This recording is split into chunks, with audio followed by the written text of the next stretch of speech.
Hello dear student, आप सभी का मेरे यूट्यूब चैनल में पुनः एक बार स्वागत है। आज की वीडियो में हम आप लोगों के साथ सीबीटी एग्जाम में किस प्रकार के क्वेश्चन आ रहे हैं या आएंगे, इस पर चर्चा करेंगे। तो आप लोग वीडियो को लास्ट तक वॉच जरूर करिएगा। इससे आप लोगों को सीबीटी एग्जाम के पेपर पैटर्न के बारे में पता लग जाएगा। वीडियो में आगे बढ़ने से पहले अगर आप लोग चैनल पर नए हैं तो चैनल को सब्सक्राइब करके नोटिफिकेशन के बेल आइकन को जरूर प्रेस कर लीजिएगा, ताकि जब भी हम वीडियो अपलोड करें तो आपको सबसे पहले नोटिफिकेशन मिल जाए। आज की वीडियो हम एक ट्रेनीज के क्वेश्चन पेपर के माध्यम से आप लोगों को सीबीटी पेपर के पैटर्न और सीबीटी एग्जाम में किस प्रकार आप पास हो सकते हैं या अच्छा स्कोर कर सकते हैं, इसके बारे में हम डिस्कस करेंगे आप लोगों के साथ। तो आइए हम एक ट्रेनीज के क्वेश्चन पेपर को लेकर के, जो प्रीवियस ईयर का क्वेश्चन पेपर है, उससे हम लेकर के आप लोगों को पेपर पैटर्न के बारे में बताने जा रहे हैं। और सेम इसी तरह का पैटर्न पे आप लोगों का पेपर होने वाला है और चल रहा है। सेम इसी तरह का प्रश्न आपको सीबीटी एग्जाम में आने वाले हैं, तो आप लोग वीडियो को जरूर वॉच करिएगा, इसकी बिल्कुल मत करिएगा। आइए देखते हैं ट्रेनिंग के क्वेश्चन पेपर को। ये आप लोग देख पा रहे होंगे कि स्क्रीन पे दिख रहा होगा कि यहाँ पे एक ट्रेनिंग का क्वेश्चन पेपर है, प्रीवियस ईयर का क्वेश्चन पेपर है। हम उनका रोल नंबर, रजिस्ट्रेशन नंबर और कैंडिडेट नेम, ये कुछ प्राइवेसी की वजह से हम उसको हाइड किए हुए हैं, उसको नहीं शो कर रहे हैं। बाकी इनका आप ट्रेड दे सकते हैं। ट्रेड इनका है refrigeration and air conditioning technician है, जिसे RAC का नाम देते हैं संक्षिप्त में। और ईयर ये फर्स्ट ईयर के स्टूडेंट हैं। और एग्जाम डेट इनका जो है 22 जुलाई 2023 को एग्जाम हुआ था, और वो भी 15 से 17 मतलब 3 से 5 बजे वाले लास्ट शिफ्ट में एग्जाम हुआ था। ये उनका क्वेश्चन पेपर है, आप लोग देख पा रहे होंगे। ये प्रीवियस ईयर का ही है उनका, ये पिछले साल का उनका क्वेश्चन पेपर है। और आप लोगों का भी इसी तरह से सेम पेपर होने वाले हैं। तो ये क्वेश्चन पेपर है, लेकिन अब इसके माध्यम से हम आप लोगों को पैटर्न बताने जा रहे हैं। तो इसमें से 1 से लेकर के 38 क्वेश्चन तक ट्रेड थ्योरी के हैं, और प्रत्येक क्वेश्चन 2 नंबर का आप लोगों को दिख रहा होगा, यहाँ पे मार्क दिया हुआ है प्रत्येक क्वेश्चन। ये क्वेश्चन नंबर 2 है और इसका 2 नंबर का ये है। ऐसे प्रत्येक क्वेश्चन 2 नंबर के हैं। तो आप लोग देख पा रहे होंगे 1 से लेकर के 38 तक का यहाँ पे हम दिखा दे रहे हैं। 38, अभी 14 है।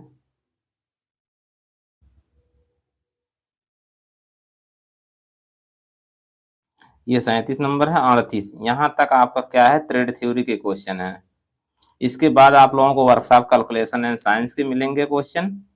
देखिए यहाँ पे दूसरे नंबर पे आप लोग देख पा रहे होंगे, जो दूसरा सेक्शन है वर्कशॉप कैलकुलेशन एंड साइंस का है। ये भी आप लोगों के 6 क्वेश्चन आते हैं, और 2 नंबर का ये भी क्वेश्चन आता है, और बहुत ईजी होता है, बहुत ही आसान क्वेश्चन होते हैं ये सब वर्कशॉप कैलकुलेशन एंड साइंस के। अगला सेक्शन जो होता है वो इंजीनियरिंग ड्राइंग का होता है। अब 5 क्वेश्चन के बाद छठा क्वेश्चन ये है। उसके बाद देखिए सेक्शन 3 जो है, यहाँ पे दिख रहा होगा इंजीनियरिंग ड्राइंग।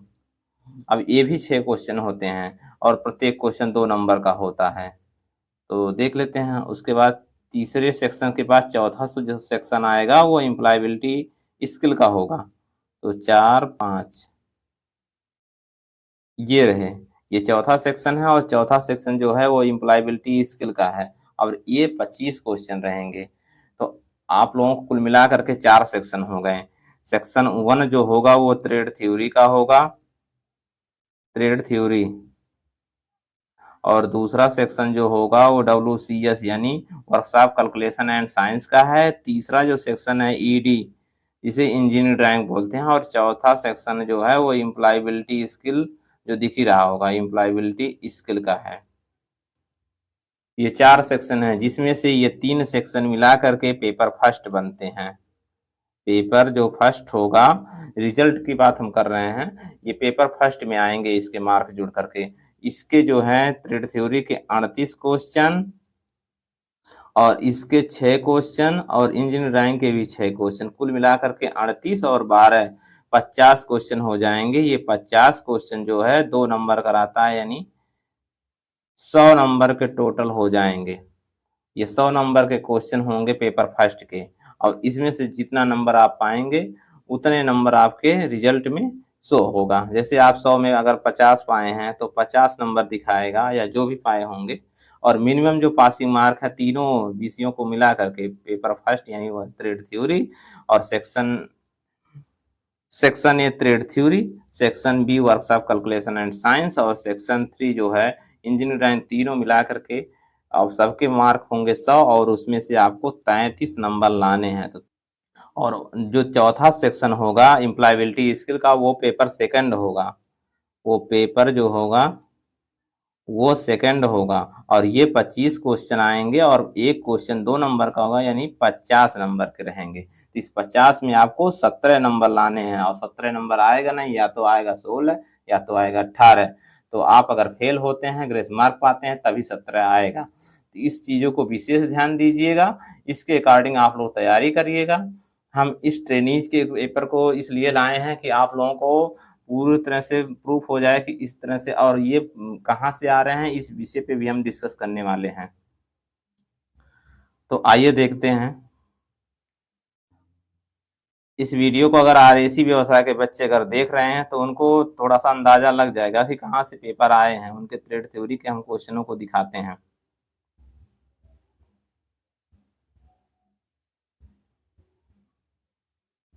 ये देखिए, पहला जो क्वेश्चन है, ये दो क्वेश्चनों को देख करके अंदाजा तो लगा लिए होंगे कहाँ से। ये जो हम पीडीएफ बताए हैं ना, जो भारत स्किल और निमी से पीडीएफ मिले हुए हैं, उन्हीं पीडीएफ की ये क्वेश्चन है। तो उस पीडीएफ को जो हम दिए हैं आप लोगों को, उसको जरूर देख लीजिएगा बढ़िया से, क्योंकि ये उन्हीं पीडीएफ के सारे क्वेश्चन हैं। लेकिन यहाँ पे हम जो तीसरा पार्ट, चौथा पार्ट और दूसरा पार्ट, इस पे हम डिस्कस करने वाले हैं, क्योंकि ये सभी ट्रेडों के कॉमन सब्जेक्ट हैं। जैसे वर्कशॉप कैलकुलेशन एंड साइंस हो गया, इंजीनियरिंग हो गया, और इम्प्लॉयबिलिटी। तो इनके क्वेश्चनों को हम थोड़ा सा आप लोगों को बता देते हैं, और तो आप लोग वीडियो के अंत तक बने रहिएगा। देखिए, आते हैं हम वर्कशॉप कैलकुलेशन एंड साइंस से क्वेश्चनों को। तो यहाँ पे सेक्शन सेकंड वाले नंबर पे आ गए हैं, और देख पा रहे होंगे कि ये वर्कशॉप कैलकुलेशन एंड साइंस के क्वेश्चन हैं सारे। और इसके पहले भी हम इस पे वीडियो बनाए हैं, तो ये ऐसे जल्दी जल्दी आप लोगों को हम रिवीजन करा दे रहे हैं। जैसे पूछ रहा है कि what is the square root of 529 का स्क्वायर रूट क्या है, यानी 529 का वर्गमूल क्या है। तो आप लोग ये हुबहू ऐसे आपको एग्जाम में मिलेंगे, इसके अंक भी बदले नहीं जाएंगे। अगर ये क्वेश्चन आपको एग्जाम में मिलता है तो आपको 529 का ही आएगा, 530 का, 528 का नहीं पूछा जाएगा। आप लोग इस क्वेश्चन को बिल्कुल याद रखिएगा। 529 का जो वर्गमूल होता है वो 23 होता है। ठीक है, तो आप ऑप्शन बी सही हो जाएगा। ये वाला क्वेश्चन थोड़ा आप लोगों के लिए नया हो सकता है। कह रहा है कि what is the ratio of power output to power input, यानी जो पावर आउटपुट और इनपुट का अनुपात होता है वो क्या कहलाता है। तो जो पावर आउटपुट इनपुट होता है, मतलब किसी चीज़ की जो आउटपुट होती है और इनपुट होती है, जो इसका जो अनुपात होता है वो उसकी इफिशियंसी बताता है, यानी दक्षता बताता है, कितनी उसकी क्षमताएं हैं, चाहे वो मशीन हो चाहे कोई डिवाइस हो। तो ये हो जाएगा यहाँ पे इफिशियंसी, ऑप्शन सही हो जाएगा सी।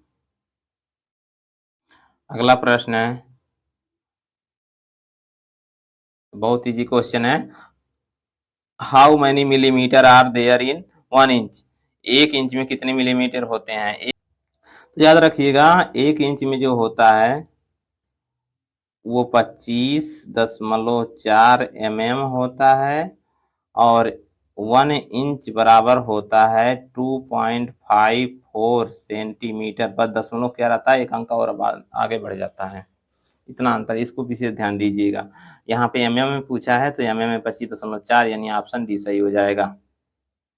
अगला प्रश्न है, यहाँ पे दिया हुआ है, कह रहा है कि what are the two classification of system of unit, यानी इकाइयों की प्रणाली के दो प्रकार कौन से हैं। जो सिस्टम ऑफ यूनिट्स है वो कितने प्रकार के होते हैं, या एक किस तरह से क्लासिफाइड हुए हैं। तो वे दो होते हैं, एक फंडामेंटल होता है, दूसरा जो होता है ड्राइव्ड होता है, यानी मौलिक और व्युत्पन्न। ऑप्शन डी सही हो जाएगा। अगला प्रश्न है, कह रहा है कि convert 0.456 decimal fraction into percentage, यानी 0.456 दशमलव भिन्न को प्रतिशत में बदलना है। अब प्रतिशत बदलने के लिए आप लोगों को पता होगा कि 100 से गुणा करते हैं, प्रतिशत चिन्ह हटाने के लिए 100 से भाग करते हैं। तो यहाँ पे प्रतिशत लाना है चिन्ह को, तो हम क्या करेंगे, 0.456 में हम क्या करेंगे, 100 से गुणा कर देंगे, तो हो जाएगा 45.6%। ऑप्शन सी सही हो जाएगा।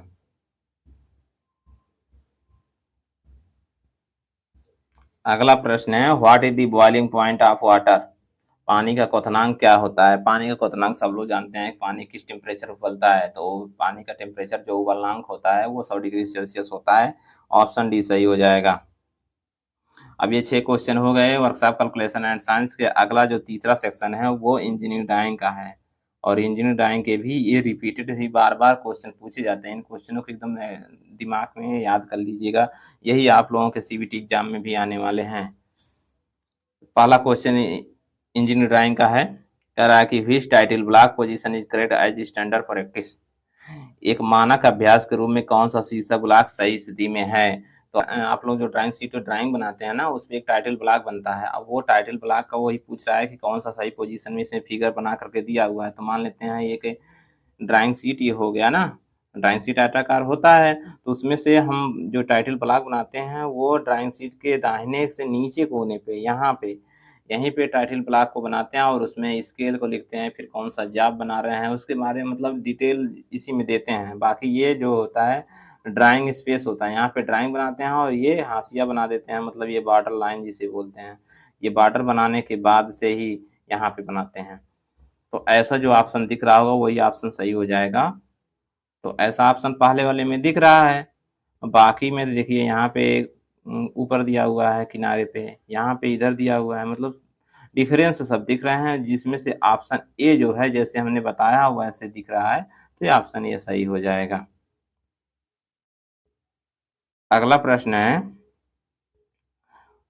ये भी डायमेंशनिंग के क्वेश्चन ही आते हैं, उसमें से डायमेंशनिंग कैसे की जाती है बस उसको याद रखिएगा दिमाग में, तो एकदम सही से आप लोग क्वेश्चनों को कर पाएंगे। वो 6 में 6 पूरे सही हो जाएंगे। और यही क्वेश्चन जो हम बता रहे हैं इन्हीं क्वेश्चनों को आने हैं, तो आप लोग इस क्वेश्चनों को तैयार कर लीजिएगा। इसके पहले जो इंजीनियरिंग ड्राइंग के वीडियो बनाए हैं उसको अगर चैनल पर जा करके नहीं देखे होंगे तो देख लीजिएगा। इन अगर क्वेश्चनों को तैयार कर लेते हैं तो इससे बाहर कहीं से क्वेश्चन आने वाले नहीं हैं, इन्हीं क्वेश्चनों में से सारे क्वेश्चन मिल जाएंगे। इंजीनियरिंग ड्राइंग और वर्कशॉप के भी और इम्प्लॉयबिलिटी के भी मिल जाएँगे। तो आप लोग जितने वीडियो छोड़े हैं चैनल पे नहीं देखे हैं, उन वीडियो को एक तरफ से फिर से जा कर के वॉच कर लीजिएगा। अगर किए हैं, अगर कन्फ्यूजिंग है तो फिर से आप लोग देख लीजिएगा। यहाँ पे भी डायमेंशनिंग का ही क्या है कि एक वृत्त दिया हुआ है, उसकी डायमेंशनिंग सही से हुई है, तो कौन सी डायमेंशनिंग सही किया गया है, उस ऑप्शन को आपको देखना है। तो आप लोगों को ये वृत्त का बता दे रहे हैं। ये मान लेते हैं एक वृत्त होता है, इसमें ये जो डायामीटर होते हैं, अब इसकी डायमेंशनिंग करना हो तो हम क्या करते हैं, यहाँ से तो ये भी है डायामीटर, लेकिन हम क्या करते हैं एरो को अंदर नहीं ले जाते हैं, यहाँ पे ही बनाते हैं और इधर से बना देते हैं ऐसे। उसके बाद से अब हमें इसकी डायमेंशनिंग करनी है, कहाँ पे लिखना है कि माप कितना है इसका, डायामीटर कितना है, तो इसके समांतर यहाँ पे क्या करते हैं रेखाएं खींच देते हैं, और वहाँ पे ये व्यास को निरूपित करता है फाई, और उसके आगे जितना भी मान दिया रहता है जैसे 50, 30, 100 जो भी दिया हो उसको लिख देते हैं। यहाँ पे 50 दिया तो 50 लिख जाएंगे। अब ऐसा जिसमें दिख रहा होगा ऑप्शन वही सही हो जाएगा। देखते हैं कैसा किसमें दिख रहा है। तो पहला तो गलत हो गया, दूसरा भी गलत हो गया, तीसरा सही दिख रहा है, चौथा भी गलत है। देखिए इसमें जो डायमेंशनिंग किया है अंदर कर दिया है, गलती कर दिया है, इसे समांतर ले गया लेकिन अंदर लिखा हुआ है। तो ऑप्शन तीसरा वाला सही हो जाएगा। अगला प्रश्न है, ये कह रहा identify the name of tool. एक औजार दिया हुआ है, उसको पहचानना है कि इसका औजार का नाम क्या है। तो इस औजार से आप लोग परिचित होंगे ही। इस औजार का नाम हैमर है, लेकिन हैमर में कई तरह के हैमर होते हैं, तो ये बॉल पिन है। अब इसको पहचानने का सबसे आसान तरीका है, ऊपर से गोलाई लिए हुए रहता है, इसलिए वो क्या होता है बाल की तरह दिखता है, गेंदे की तरह दिखता है, इसलिए इसका नाम बॉल पिन हैमर है। तो आप लोग जिस ऑप्शन में दिखेगा उस ऑप्शन को आप लोग चयनित कर लीजिएगा। देखिए यहाँ पे दिया हुआ है straight pin hammer, sledge hammer, cross pin hammer. Hammer तो कई तरह के होते हैं, ये सब हैमर के कैटेगरी हैं, लेकिन जो चित्र दिया हुआ है उस चित्र को देख करके हमें लगता है कि ये बॉल पिन हैमर है। ऑप्शन सी सही हो जाएगा। अगला प्रश्न है, ये एक त्रिभुज का चित्र बनाया हुआ, कह रहा है कि कौन सा त्रिभुज है। तो ये समकोण त्रिभुज है, क्योंकि समकोण त्रिभुज में आप लोग जानते हैं कि एक कोण जो होता है वो 90 डिग्री का होता है, और दूसरे जो हैं कोण या तो समान हो सकते हैं, या तो 60-30 का रेशियो होगा, या 45-45 का होगा। तो ये समकोण त्रिभुज के हैं। अब उसमें देखते हैं ऑप्शन किस में दिया हुआ है। तो यहाँ पे दिया हुआ है कि विषमबाहु त्रिकोण है, समकोण त्रिभुज है, समद्विबाहु त्रिकोण है, समभुज त्रिकोण है। तो ऑप्शन बी सही हो जाएगा, समकोण त्रिभुज है। समकोण त्रिभुज पहचान का सबसे आसान तरीका बता ही दिए हैं कि एक कोण 90 डिग्री है, तो 90 डिग्री तो यहाँ दिख ही रहा है। देखिए यहाँ पे 90 यही बनाया है, लिखे या ना लिखे, ऐसे बनाया जाता है। ऐसे बनाए या कोण ऐसे जानते हैं ये है, यहाँ पे ऐसे लिख करके 90 भी लिखे, या ऐसे समकोण का ये होता है, समकोण का चिन्ह होता है, तो इसको याद रखिएगा। ये समकोण त्रिभुज का चित्र है। ऑप्शन बी सही हो जाएगा। अगला 5वां प्रश्न है, ये कह रहा है एक सेट स्क्वायर दिया हुआ है, उस सेट स्क्वायर का कह रहा है कि नाम बताना है कि कौन सा सेट स्क्वायर है। सेट स्क्वायर भी दो तरह के होते हैं ना, सेट स्क्वायर भी कई तरह के होते हैं। जैसे होता है अभी 45 90 डिग्री का, और एक 30 60 90 डिग्री का। तो ये पूछ रहा है कौन सा सेट स्क्वायर है, तो उसी सेट स्क्वायर को इसी चित्र को देख करके हम बताना है, और हम बता भी सकते हैं। अगर कोण दोनों समान हैं तो 45 डिग्री का सेट स्क्वायर हो जाएगा, और दो कोण अगर असमान दिख रहे हैं तो वो 30 डिग्री का या 60 डिग्री का सकते हैं सेट स्क्वायर होगा। तो यहाँ पे चित्र दिया हुआ है, तो चित्र के माध्यम से हम देख पा रहे हैं कि ये जो कोण है और ये कोण, ये दोनों बराबर हैं, और जब बराबर होंगे तो वो 45 डिग्री के होंगे। ये भी 45 होगा और ये भी 45 होगा, और चूंकि ये 90 तो होता ही है, ये होता है, इसको तो हो जाएगा 45 45 और 90 डिग्री वाला कोण सेट स्क्वायर हो जाएगा। और जो दूसरा होता है वो कुछ इस तरह का होता है, जैसे यहाँ पे मान लेते हैं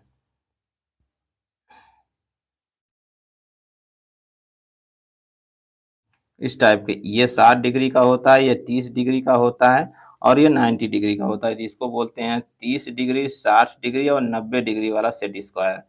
तो यहाँ पे जो चित्र दिया हो उसको माध्यम से हम बता सकते हैं कि दोनों कोण अगर बराबर हैं तो 45 डिग्री वाला सेट स्क्वायर है। ऑप्शन कौन सा सही हो जाएगा, ए वाला सही हो जाएगा, 45 डिग्री सेट स्क्वायर। अगला क्वेश्चन और यही लास्ट क्वेश्चन है इंजीनियरिंग ड्राइंग का। कह रहा है कि कंपास यूज टू ड्रा फार, यानी कंपास जो होता है उसका प्रयोग हम किस लिए करते हैं, क्या ड्रा करने के लिए करते हैं। तो कंपास एक प्रकार जैसा होता है, लेकिन प्रकार नहीं होता है। प्रकार में एक लेग छोटा होता है, उसमें पेंसिल लगाया जाता है, एक बड़ा होता है। इसमें लगभग दोनों लेग बराबर होते हैं, और नुकीले पेंसिल के नुकीले उसी में लगाए जाते हैं एक लेग में, और दूसरा फिक्स रहता है, उसका नुकीला रहता है, वो सेंटर पॉइंट पर रखा जाता है। प्रकार से आप लोग वृत्त खींचते हैं ना, तो ऐसे कंपास से भी सेम उसी का कॉपी होता है, वृत्त ही खींचा जाता है। तो ऑप्शन सी सही हो जाएगा। इन 6 question workshop calculation and science और इंजीनियरिंग ड्राइंग 6 क्वेश्चन, मतलब 12 क्वेश्चनों को आप लोग बिल्कुल माइंड में रख लीजिएगा। ये क्वेश्चन आने वाले हैं आपके सीबीटी एग्जाम में बिल्कुल, ठीक है? इससे ताकि आप लोगों को आसानी से नंबर मिल सके। आप लोग कोशिश करिए कि 100 में 100% ले आइए मार्क्स। एग्जाम से पहले वीडियो को ज़रूर देख करके जाइएगा, रिवीजन करके जाइएगा। आपको इससे सीबीटी एग्जाम में फ़ायदा ही फ़ायदा मिलेगा। और अगला जो पोर्शन है, यानी अगला जो भाग है, वो एम्प्लॉयबिलिटी स्किल का है, और ये सेकंड पेपर होने वाले हैं। और सेकंड पेपर जो है 25 क्वेश्चन यानी 50 नंबर के आने वाले हैं। तो इन 25 क्वेश्चनों को आप लोग बिल्कुल देख लीजिएगा। इससे आपको बताते रहे हैं, इसमें से जो ये प्रीवियस ईयर के क्वेश्चन होते हैं ना, वो रिपीटेड क्वेश्चन होते हैं, और यही बार-बार आपसे लगभग पूछे जाते हैं, जिसमें से 100% तो नहीं आने वाले हैं, लेकिन 70 से 60 से 70% यही क्वेश्चन रहेंगे। बाकी 30 से 40% जो है नया क्वेश्चन डालेंगे। आप लोगों का जो पीडीएफ मिला है ना, वो पीडीएफ इंग्लिश में है, और इंग्लिश में आप लोगों को अगर प्रॉब्लम हो रही है तो हम जो वीडियो बनाए हैं हिंदी में कन्वर्ट करके, उन वीडियो को ज़रूर देख लीजिएगा एम्प्लॉयबिलिटी स्किल के। इससे आप लोग आसानी से 100% नंबर पा सकते हैं, क्योंकि अभी हम क्वेश्चनों को सॉल्व करेंगे। ये हम वीडियो तो वो सबका बनाए ही हैं, लेकिन आप लोग इससे मैच करेंगे तो उसमें से लगभग 90% क्वेश्चन मिल जाएँगे जो वीडियो हमने बना रखे हैं। देखते हैं, पहला क्वेश्चन कह रहा है, for medium manufacturing enterprise the investment in plant and machinery is between. कह रहा है कि कोई उद्योग स्थापित करना है तो संयंत्र और मशीनों के बीच कितना निवेश होना चाहिए। तो अगर कोई आप इंडस्ट्री मतलब मध्यम इंडस्ट्री स्थापित करने जा रहे हैं, तो उसमें जो मशीनों और संयंत्र के बीच निवेश होता है, मतलब खर्चा आएगा, वो लगभग 5 करोड़ से 10 करोड़ के बीच आएगा। एक अनुमानित लागत है। तो यही पूछ रहा है क्वेश्चन में, ऑप्शन ए सही हो जाएगा, 5 करोड़ टू 10 करोड़। अगला प्रश्न है, करा है कि which is a silent letter in the word answer. एक आंसर जो वर्ड है, इस वर्ड में क्या है, आंसर वाले शब्द में कौन सा जो है साइलेंट लेटर है। तो इसमें से जो है डब्लू जो होता है वो साइलेंट होता है। तो ऑप्शन डी सही हो जाएगा। आंसर जो होता है शब्द, उस आंसर शब्द में डब्लू साइलेंट लेटर होता है। ऑप्शन डी सही हो जाएगा। अगला प्रश्न है, कह रहा है कि which of the following example of personal weakness. कह रहा है कि निम्नलिखित में से कौन सा व्यक्तिगत कमजोरी का उदाहरण है।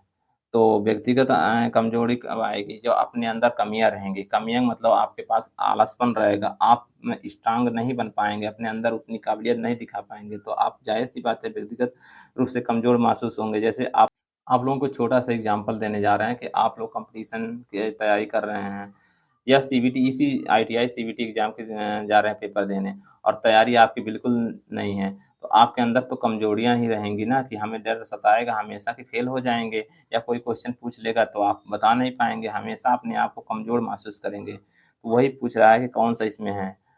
तो अगर आप एक्टिव रहेंगे तो आपके अंदर तो कोई कमजोरी नहीं आएगी ना, आप तो हर जगह उसका उत्तर देने के लिए, हर कार्य करने के लिए एक्टिव हैं, तो उसमें से कहीं दिक्कत नहीं है। अगर हार्ड वर्क कर रहे हैं तो भी आपके लिए कोई दिक्कत नहीं है, और आपने अंदर अगर ये दोनों काम किए हैं तो कॉन्फिडेंस बना रहेगा, तो बिल्कुल ये सब इसमें तो आपके अंदर कहीं से कमजोरी दिख ही नहीं रही है। लेकिन अगर आप आलसी हैं, आप निकम्मापन करके कोई काम करना नहीं, पढ़ाई करना है तो आप पढ़ नहीं रहे हैं, तो एग्ज़ाम के लिए बिल्कुल आपके अंदर कमजोरी सताएगी ही, कि हम फेल हो जाने का डर सताएगा। तो आपका आलसी होना ही आपकी व्यक्तिगत कमजोरी का उदाहरण है। ऑप्शन ए सही हो जाएगा। अगला प्रश्न है, which are the following statement is true. करा निम्नलिखित में से कौन सा वक्तव्य, ठीक है, मंतव्य विवरण सत्य है। अभी देखते हैं कौन सा विवरण दिया हुआ है, कौन सा क्या कह रहा है। इन ऑप्शनों को देखते हैं कि कौन सा इसमें सही है। जैसे कह रहा है किसी भी समस्या का समाधान जरूरी नहीं है। पहला वाला ऑप्शन जो है कह रहा है किसी समस्या का समाधान जरूरी नहीं है, बिल्कुल ये गलत है।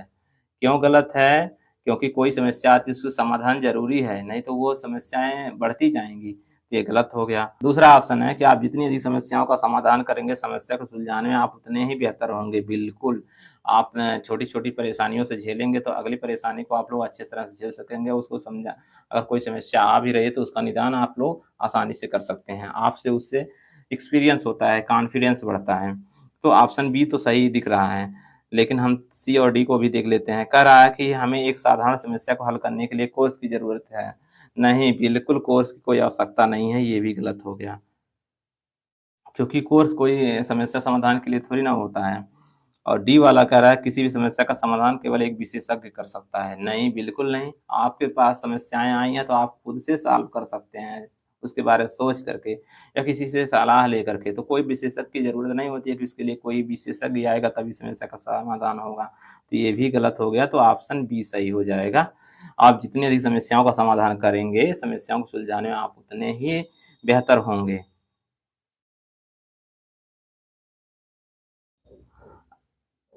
अगला प्रश्न कर रहा है which one is a do not of information security. कर रहा है कि सूचना सुरक्षा में कौन नहीं आता है,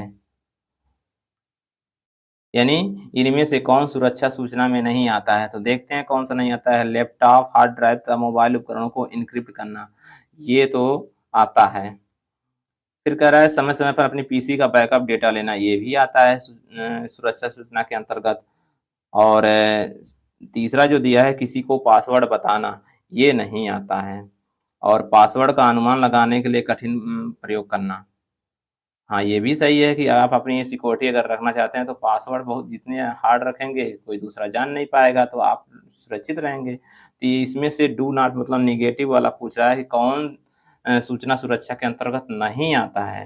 तो ये 3 तो आते हैं, लेकिन जो सी वाला है ये नहीं आता है, यही ऑप्शन इसलिए सही हो जाएगा। किसी को पासवर्ड बताना, ये तो सुरक्षा के अंतर्गत आया कहाँ, प्राइवेसी अपना बता दिए, आपकी प्राइवेसी कोई रही नहीं गई। अब जो चाहेगा जो प्रोफ़ाइल खोलना होगा या कोई चीज़ होगा, जैसे एटीएम का पासवर्ड जान गया या आप नेट बैंकिंग यूज़ कर रहे हैं उसका पासवर्ड जान गया, तो उससे आप लोगों के साथ धोखाधड़ी तो होगा ही। तो ये नहीं आएगा सूचना सुरक्षा के अंतर्गत। बाकी तीनों ऊपर के आ रहे हैं। तो ऑप्शन यहाँ पे नहीं का पूछा है, इसलिए ऑप्शन सी सही हो जाएगा। ये डू नॉट ज़रूर याद रखें, क्योंकि बहुत से स्टूडेंट क्या करते हैं, जल्दी-जल्दी में देखते हैं, क्वेश्चन आते हुए गलती कर देते हैं नहीं और हाँ में। यहाँ पे पूछा है कि कौन-सा नहीं है, उनको लगेगा कि ये भी आता है, ये भी आता है, जो ऑप्शन दिखेगा वो 1 मार देंगे। तो यहाँ पे नहीं पूछा है, इसलिए आपको नेगेटिव वाला वर्ड ज़रूर चयनित करना है। क्वेश्चन आते हुए भी गलती मत करना। जल्दबाज़ी बिल्कुल मत करना, कोई नेगेटिव मार्किंग नहीं है और टाइम भरपूर मिलेगा 2 घंटे।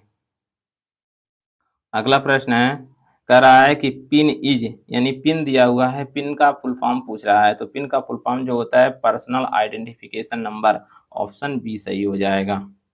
ऐसे ही आप लोगों से एटीएम एटीएम का भी फुल फॉर्म पूछता है। तो ये एटीएम का फुल फॉर्म होता है ऑटोमेटिक टेलर मशीन। ये भी क्वेश्चन आया है और बहुत बार आया हुआ है, तो इसको भी याद रखिएगा। आगे और कुछ फुल फॉर्म वाले क्वेश्चन आने वाले हैं। जैसे अगला क्वेश्चन है, ये कह रहा है कि एमएसएमई स्टैंड फॉर, यानी इसका भी पूर्ण रूप से पूछ रहा है नाम, कि संक्षिप्त नाम दिया हुआ है एमएसएमई, इसका पूरा नाम क्या है, फुल फॉर्म क्या है। तो इसका फुल फॉर्म होता है micro small and medium enterprises. Option B सही हो जाएगा, micro small and medium enterprises. अगला प्रश्न है, कह रहा है कि which one of the following is a good office attitude, यानी निम्नलिखित में से कौन एक अच्छा कार्यालय शिष्टाचार है। तो अच्छा कार्यालय शिष्टाचार यानी कार्यालय में आपको मर्यादा स्थापित करना है, यानी अपने आप को आदर्श स्थापित करना है, या कौन सा वहाँ पे काम आपको करना है, कौन सा नहीं करना है, यही क्वेश्चन में ये पूछ रहा है। आपको सरल भाषा में हम समझा दिए हैं। तो कार्यालय में आपको समय से उपस्थित होना है, वहाँ पे तेज़ी आवाज़ में बात नहीं करना है अपनों से, बड़े से लड़ाई झगड़ा नहीं करना है, और वहाँ पे फॉर्मल जो आपका पोशाक है पहनने का, कपड़े का पहनावा वो सही होना चाहिए, गंदगी नहीं होनी चाहिए। तो इस वही सब ऑप्शन दिया हुआ है, पूछ रहा है कौन सा इसमें से ऑप्शन है। तो काम के लिए समय का पाबंद नहीं होना चाहिए, ये गलत है, कार्यालय शिष्टाचार के अंतर्गत नहीं आएगा, क्योंकि समय पे समय कार्यालय में उपस्थित होना है। व्यक्ति को अपने काम के स्थान पर कूड़ा डालना चाहिए, बिल्कुल नहीं डालना चाहिए, ये भी कार्यालय शिष्टाचार के अंतर्गत नहीं आएगा। कह रहा है कि तीसरा option, one should have fancy mobile ringtone, मतलब अपने पास फैंसी मोबाइल रिंगटोन रखना चाहिए, बिल्कुल गलत है। नहीं, आपको सिंपल सादा, आप अगर कार्यालय में हैं तो ऐसा लगना चाहिए अगले आदमी को डिस्टर्ब ना हो फ़ोन आने पे, तो फैंसी रिंगटोन बिल्कुल नहीं रखना है। अगला ऑप्शन दिया हुआ है, वन शुड ड्रेस फॉर्मली, यानी एक को औपचारिक रूप से पोशाक पहननी चाहिए, मतलब आपका जो पहनावा होना चाहिए वो एकदम सिंपल होना चाहिए और सही होना चाहिए। ऐसा ना हो कि ऊट-पटांग लगे और आँखों में चुभन जैसा होना चाहिए, एकदम सिंपल कपड़ा होना चाहिए। तो यहाँ पे वही पूछा अच्छा कार्यालय शिष्टाचार कौन-सा है, तो ऑप्शन डी सही हो जाएगा, बाकी तीनों गलत है। अब यहाँ पे पूछ लेता कि कार्यालय शिष्टाचार के अंतर्गत कौन नहीं आता, तो ऊपर के तीनों आ जाते। यहाँ पे पूछा आएगा, तो इसलिए ऑप्शन डी सही हो जाएगा। अगला प्रश्न है, कह रहा है which one is not the outcome of positive attitude, यानी कह रहा है कौन सा सकारात्मक दृष्टिकोण का परिणाम नहीं है। अब इसमें से कौन सा सकारात्मक दृष्टिकोण नहीं है, नेगेटिव वर्ड पूछा हुआ है, तो जो रहेगा उसको नहीं है, जो नहीं रहेगा वही कहेंगे। तो समस्या को सुलझाने का रवैया, ये तो पॉजिटिव वर्ड है, और उत्साह ही पॉजिटिव वर्ड है, और रचनात्मकता भी पॉजिटिव वर्ड है। यानी पॉजिटिव वर्ड कहो या पॉजिटिव एटीट्यूड कहो, लेकिन इसमें से जो बोर्डम है या उदासी या निराशा जिसे बोलते हैं, ये क्या है, नेगेटिव वर्ड है, नेगेटिव एटीट्यूड है। तो ये इसमें से वही नेगेटिव वाला पूछ ही रहा है, कह रहा है कि which one is not the outcome of positive attitude, यानी पॉजिटिव जो है सकारात्मक दृष्टिकोण नहीं है। तो इसमें से जो बोर्डम यानी उदासी या निराशा जो होती है वो नेगेटिव एटीट्यूड होती है, इसलिए ऑप्शन डी सही हो जाएगा। अगला प्रश्न है, कह रहा है कि गोल्स आर कैटेगराइज एज, इसका हम वीडियो में दिए हैं ये क्वेश्चन, आप लोग वीडियो नहीं देखे होंगे, चैनल पर जाकर वीडियो जरूर देख लीजिएगा। कह रहा है लक्ष्यों को वर्गीकृत किया गया है, 2 प्रकार से वर्गीकृत किया गया है, short term and long term, यानी लघु कालिक और दीर्घकालिक, 2 तरह के होते हैं, short term and long term, लघुकालिक और दीर्घकालिक। तो ऑप्शन डी सही हो जाएगा। ये क्वेश्चन और मोटिवेशन वाले क्वेश्चन हर बार आते हैं, इसको ज़रूर ध्यान से दीजिएगा। मोटिवेशन कितने प्रकार के होते हैं? 2 प्रकार के होते हैं, आंतरिक और बाह्य 2 प्रकार के होते हैं, इंट्रांसिक एंड एक्सट्रांसिक। ये मोटिवेशन के लिए ऑप्शन सही हो जाएगा ये मोटिवेशन। ये मोटिवेशन के प्रकार हैं, इंट्रांसिक एंड एक्सट्रांसिक और जो है गोल्स हैं, गोल्स के लिए short term and long term 2 होते हैं। इन दोनों क्वेश्चनों को में से एक क्वेश्चन तो आना ही आना है या दोनों क्वेश्चन आ सकते हैं, किसी न किसी चीज़ में लड़ेंगे। तो इसको याद रखिएगा। मोटिवेशन को कैटेगराइज़ करेगा तो इंट्रांसिक एंड एक्सट्रांसिक हो जाएगा और गोल्स को कैटेगराइज़ कराएगा तो short term and long term हो जाएँगे। अगला प्रश्न है ये good way to respond the question shall we start discussion is. जैसे आप किसी के साथ डिस्कस करने जा रहे हैं, वार्तालाप करने जा रहे हैं, तो आप बैठे हैं, अब उससे परमिशन लेंगे तभी तो आप डिस्कस करेंगे उसके साथ, क्योंकि दोनों लोगों की सहमति होगी तभी तो वार्तालाप होगा। तो आप अगर क्वेश्चन कर रहे हैं तो आप उससे परमिशन लेंगे कि क्या हम डिस्कस करें या क्या हम क्या हम वार्तालाप स्टार्ट करें? तो अगला आदमी क्या उत्तर देगा? कहेगा हाँ, स्टार्ट करिए। तो उसका इंग्लिश में क्या बोलेंगे? Yes let us start. जैसे यहाँ पे दिया हुआ है कि shall we start the discussion, क्या हम डिस्कशन या वार्तालाप स्टार्ट करें? तो अगला जो से परमिशन लेना वो बोल रहा है हाँ, यस लेट अस स्टार्ट, हाँ स्टार्ट करिए, शुरू करिए। तो ऑप्शन डी सही हो जाएगा। अगला प्रश्न है, कह रहा है कि first industrial revolution started in, यानी पहली औद्योगिक क्रांति कब शुरू हुई थी? तो पहली औद्योगिक क्रांति जो है 18वीं सेंचुरी में हुई थी, 18वीं सदी में शुरू हुई थी। ऑप्शन सी सही हो जाएगा। अगला प्रश्न है, और एक क्वेश्चन एक्टिव वॉइस और पैसिव वॉइस से आते हैं। तो यहाँ पे पैसिव वॉइस का क्वेश्चन दिया हुआ है। पैसिव वॉइस जो होता है वो होता है जो कर्ता होता है उसको तोड़ करके वॉइस से अलग किया जाता है। एक्टिव वॉइस होता है वो जैसे किसी भी टेंस का किसी भी काल का हो उसको सीधे सेंटेंस बना दिया जाता है इंग्लिश ट्रांसलेशन करके। जैसे यहाँ पे दिया होगा, कह रहा है कि which one is in passive voice, यहाँ पैसिव वॉइस पूछ रहा है तो निष्क्रिय आवाज कौन सा है? नहीं है। जैसे ये तो एक्टिव वॉइस हैं, सीधे लिखे हुए हैं, ये भी एक्टिव वॉइस है और ये भी एक्टिव वॉइस है। जिसमें से बाई लगा रहेगा वो बाई वाला ऑप्शन देख करके आप पैसिव वॉइस की पहचान कर सकते हैं, और जिसमें बाई नहीं लगा है वो एक्टिव वॉइस है। ऑप्शन सी सही हो जाएगा। हर birthday was celebrated by us, उसका जन्मदिन हमारे द्वारा या मेरे द्वारा मनाया गया। अगला प्रश्न है, tab used to insert chart graph image and page number into word file. Word file में जो होता है चार्ट इंसर्ट करने के लिए ग्राफ इमेज और पेज नंबर, तो कहाँ पे ये मिलता है? तो ये जो होता है इंसर्ट टैब वाले ऑप्शन पे। जब आप लोग वर्ड को यूज करते हैं तो आप लोगों को कुछ चीज़ें इंसर्ट करना होता है, तो वहाँ पे कई ऑप्शन दिखते हैं, होम दिखा रहता है, इंसर्ट दिया रहता है, डिजाइन दिया रहता है, तमाम चीज़ें रहते हैं। तो ये सब जैसे इमेज डालना हो, ग्राफ डालना हो, चार्ट डालना हो या कोई टेबल उसमें डालना हो या पेज नंबर डालना हो, नहीं, या उसमें पेज नंबर डालना हो या तो क्या करते हैं, कोई चीज़ इमेज वगैरह डालने के लिए हम इंसर्ट टैब पे क्लिक करते हैं, उसमें से फिर ऑप्शन मिलता है आगे, फिर वहाँ से हम सेलेक्ट करके उसमें इमेज वगैरह को डाल सकते हैं। तो ऐसा ऑप्शन आपको इंसर्ट टैब में ही मिलता है, इसलिए ऑप्शन भी सही हो जाएगा। अगला प्रश्न है, something is made of different type of unit. करा कुछ न कुछ विभिन्न प्रकार की इकाइयों से बनता है। तो विभिन्न प्रकार के इकाइयों से जो बनता है वो क्या होता है? विविधता कहलाता है, डाइवर्सिटी कहलाता है। ऑप्शन डी सही हो जाएगा। अगला प्रश्न है, आइडेंटिफाई द इम्प्रॉपर टर्म, या इसी को पूछ सकता है कि ऑड टर्म। इस क्वेश्चन को इस तरह से पूछ सकता है कि निम्नलिखित में से कौन विषम है या अनुचित पद को पहचानिए।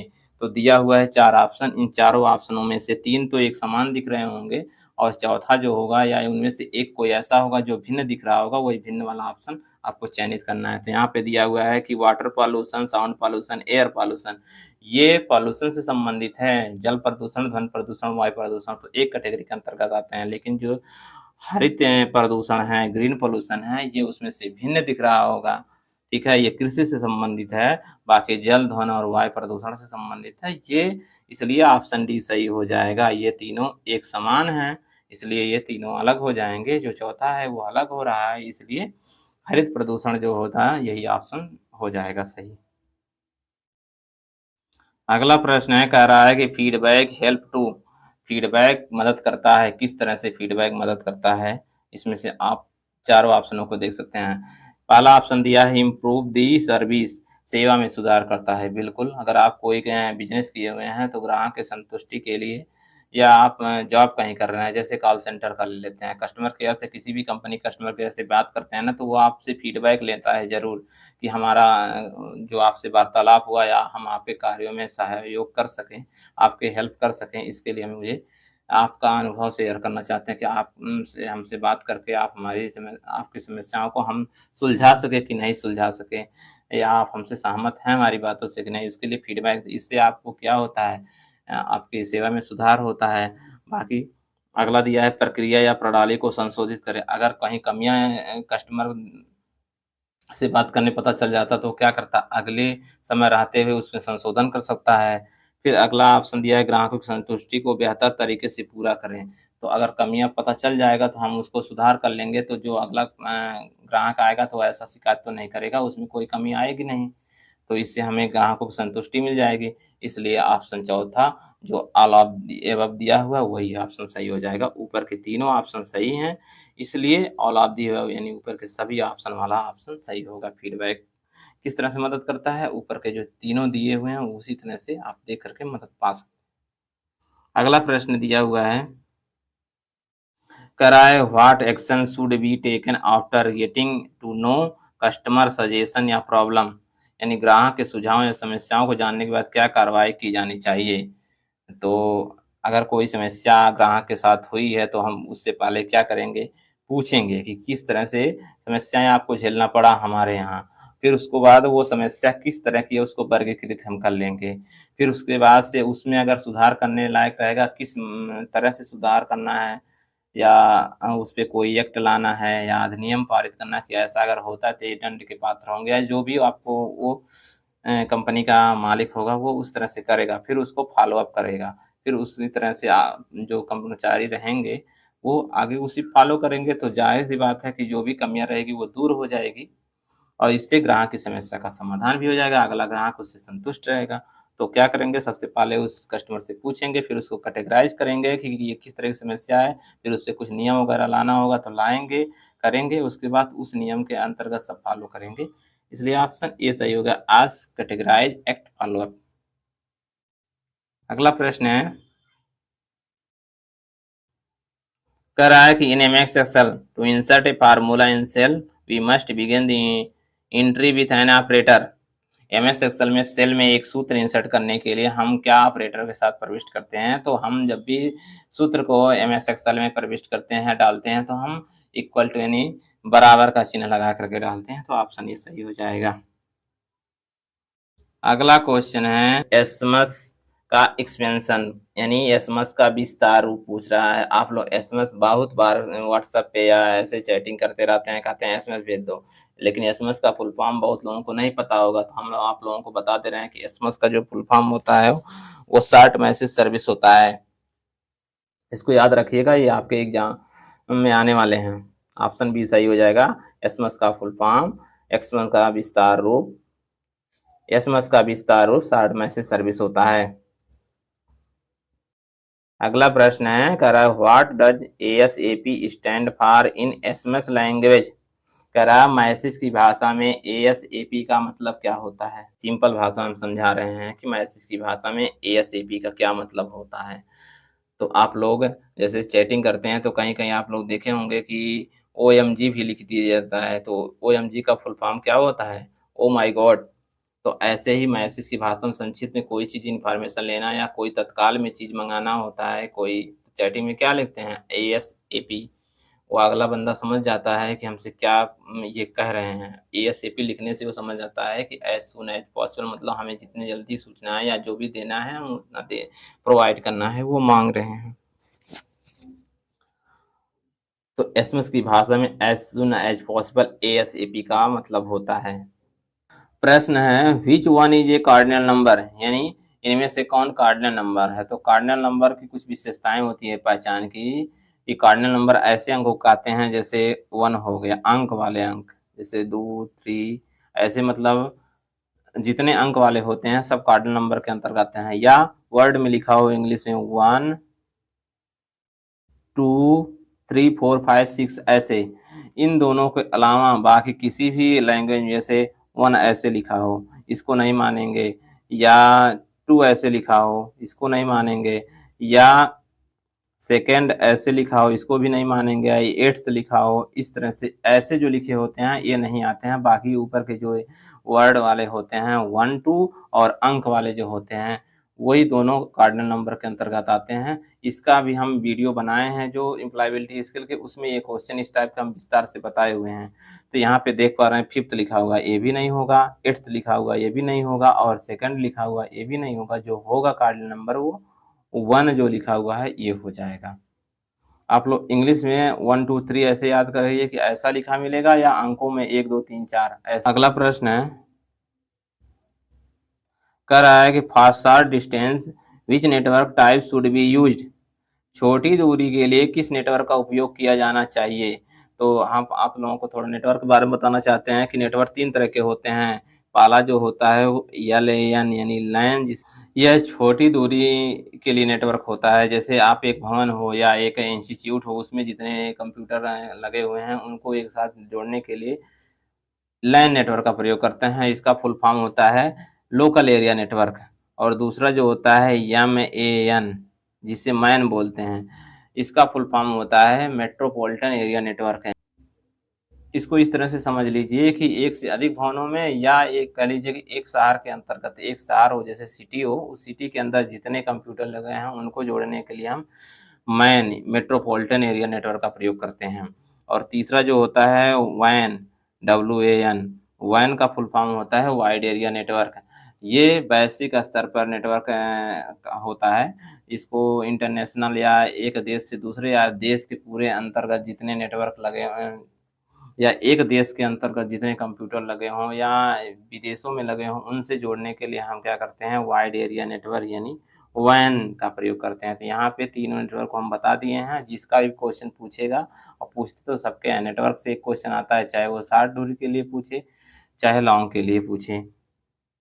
तो यहाँ पे छोटी दूरी के लिए शॉर्ट डिस्टेंस के लिए पूछा है तो यहाँ पे लैन हो जाएगा ऑप्शन ए। अगर यहीं पे लॉन्ग दूरी के लिए पूछता तो वैन हो जाता। अगला प्रश्न है, कह रहा है कि which shortcut is use to word file in MS word. MS word में किसी वर्ड फाइल को सेव करने के लिए किस शॉर्टकट का प्रयोग करते हैं। कह रहा है कि फाइल को सेव करना है तो फाइल, अब हम यहाँ पे ऑप्शन देख ले रहे हैं कौन सा हो सकता है। इसमें से जो Ctrl+B है ये बोल्ड करने के लिए, जैसे ये हाईलाइट है ना, इसको डार्क करना है तो बोल्ड करने के लिए हम क्या करते हैं Ctrl+B का प्रयोग करते हैं। और Ctrl+S का जो प्रयोग करते हैं वो फाइल को सेव करने के लिए, और Ctrl+N का प्रयोग करते हैं न्यू फोल्डर बनाने के लिए। और अल्ट का तो कोई मतलब नहीं है। यहाँ पे 3 है, तीनों का हम बता दिए हैं। जिसमें से ये फाइल सेव करने के लिए कह रहा है तो फाइल सेव करने के लिए हम Ctrl+S का प्रयोग करते हैं। ऑप्शन बी सही हो जाएगा। अगला प्रश्न और यही लास्ट प्रश्न है इम्प्लॉयबिलिटी स्किल के। करा ये software application use to enable computer user to locate an SH web page is called. यानी कंप्यूटर उपयोगकर्ताओं को वेब पेज खोजने और एक्सेस करने में सक्षम करने के लिए उपयोग किए जाने वाला एक सॉफ्टवेयर एप्लीकेशन क्या कहलाता है। तो ऐसा जो एप्लीकेशन होता है वो वेब ब्राउज़र कहलाता है। तो ऑप्शन ए सही हो जाएगा। ये रहे एक ट्रेनीज के प्रीवियस ईयर्स के पेपर जो पिछले साल दिया था और उसी को हमने समझाया। और ये जो कॉमन सब्जेक्ट है इनकी हम वीडियो बनाए भी हैं, कई सारे वीडियो हैं। जो लोग चैनल पे नए हैं वो लोग चैनल को सब्सक्राइब कर लीजिए और चैनल पे जाकर सारे वीडियो को हमारे देख लें।